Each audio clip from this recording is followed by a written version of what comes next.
What do you feel best about, getting up 23 in the second half or hanging on those last 2 seconds? Oh, the way we played in the first 30 minutes, I thought we played really, really well, as well as we've played all year. I thought we played really well against Florida, at times against Missouri, in the first, say, 25, in the last 5 minutes, of course, the way we finished that game. We got another opportunity potentially Saturday or Sunday, correct? Where maybe we can put 40 together of playing at that level. Credit Xavier, my goodness, downhill.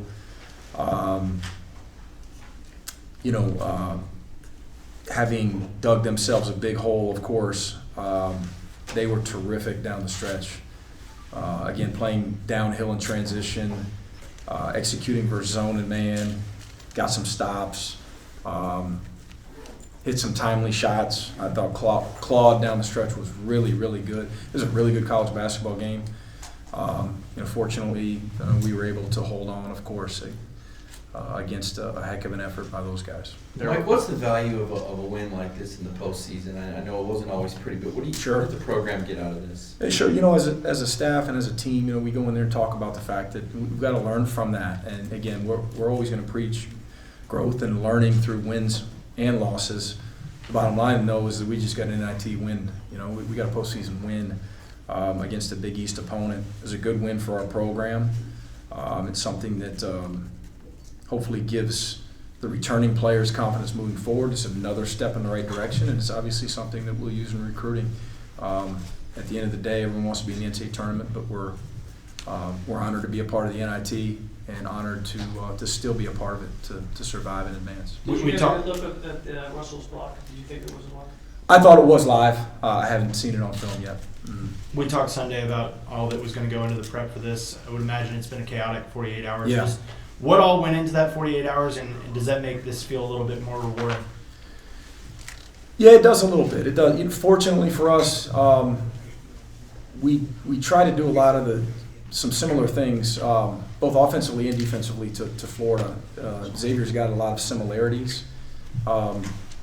Again, both offensively and defensively, with their ball screen motion, with their zone attack, or should I say, with our need to zone them, because of the difficulty to defend their guards off of ball screens and the way that their bigs seal drives. They play with great physicality. Not quite as tall and long as Florida's front court guys, but probably even more physical.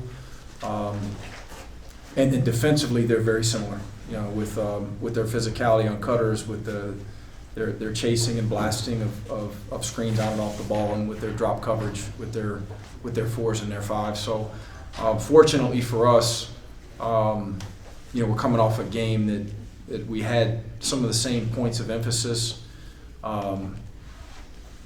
We wanted to sell out to zone as much as possible again, with the really quick turn, so we didn't have to go over all of the actions that those guys run, and they run good actions, of course. And so I thought our zone was really effective for like the first 30, and then they found a rhythm and really got going down the stretch to where we had to dump it and go man.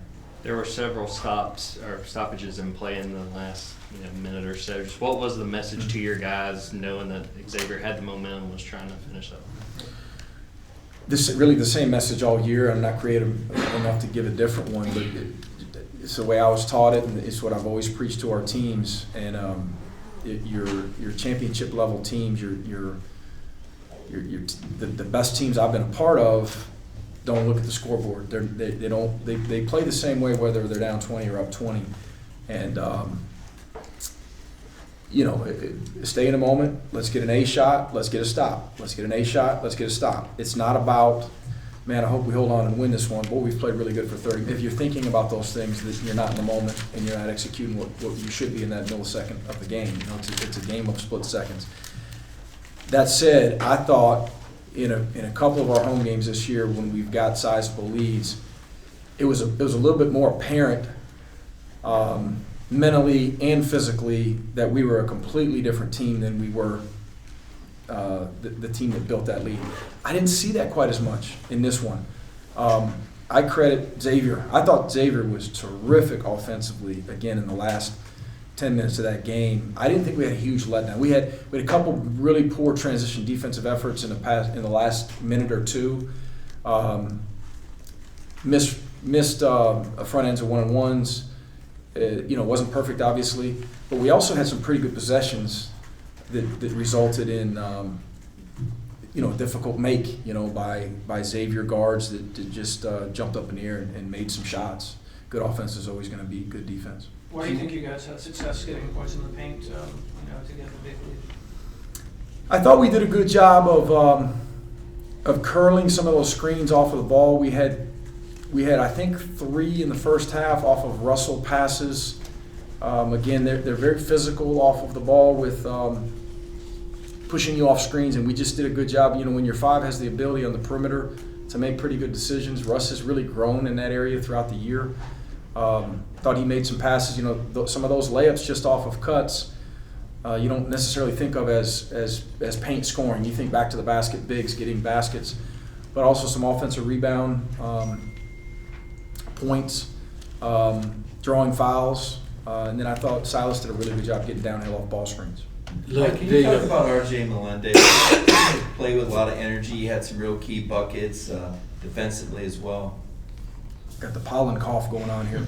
Hey, I'll give him a second to get a sip of water if he wants it. We'll probably finish after one more question after this because our players are waiting, and we're just trying to keep it moving. Yeah. And so we'll have one question, and then we'll bring in Silas and RJ will come in, and we'll do them at the table. So, Oh, sure. Thanks. yeah. Mike, can you just talk about the play of RJ Melendez and some of the energy that he brought?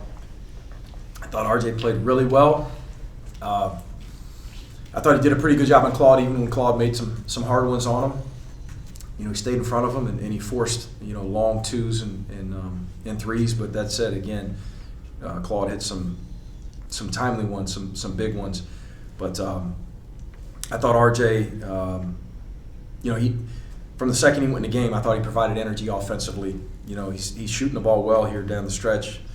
Getting 14 points in only 21 minutes, was really efficient. One of his better games. Just wanted to ask about the free throws. This second game in a row that you didn't get. Yeah. Many of them anxiety, or because it seemed like most of the guys that were up there are pretty good. Yeah.